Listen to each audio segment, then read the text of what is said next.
Hi everybody, and welcome to the decomposition of sodium bicarbonate lab. All right, sodium bicarbonate, also known as sodium hydrogen carbonate, but better known as baking soda. So what we're going to be doing in today's lab is Maurice is going to be heating up the baking soda, and it is actually going to decompose. This is going to be a decomposition reaction.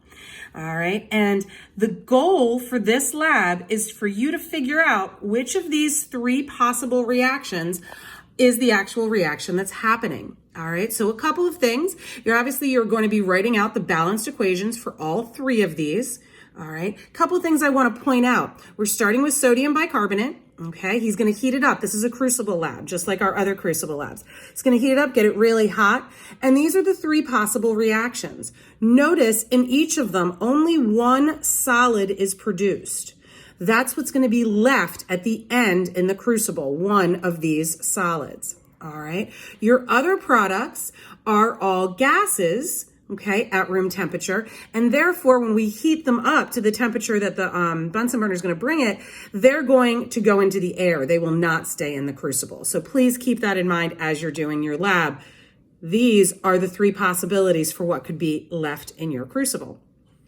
All right, so as I mentioned before, all right, we are going to you're going to be reading this background. Here is the polyatomic ion for bicarbonate. You will need that.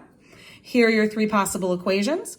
Here are the procedures that Maurice is going to follow. I will tell you right now that he ends up getting a little bit more than 4 grams. That's totally fine. You're going to use the masses that he has in the lab. You're going to record those here. All right, great. Then on the back, this is where the fun begins. On the back, here you are going to write the three possible reactions. All right, here, the three balanced equations for these three reactions. They're also written again on the front of your lab sheet. Then, using the mass of baking soda from your lab, the mass that Maurice starts out with, determine the theoretical yield for the solid product for each reaction. You must use factor label and show all of your work, here by A, B, and C. Please keep A, B, and C consistent throughout the lab. All right. Finally, the conclusion says you have to do this on a separate sheet of paper. You do not, all right? And I'm actually going to shorten what you have to do here. All you have to do is tell us which of the reactions occurred.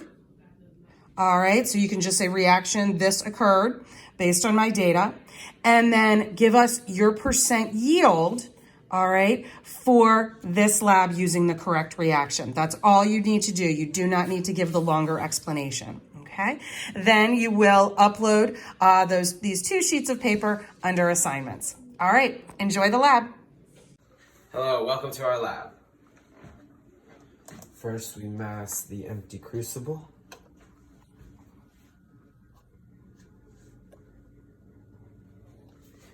Next, we will add 3 to 4 grams of baking soda.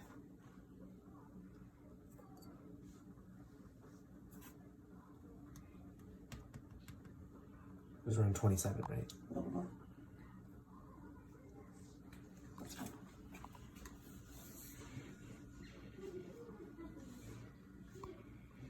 We are going to heat this for 10 minutes.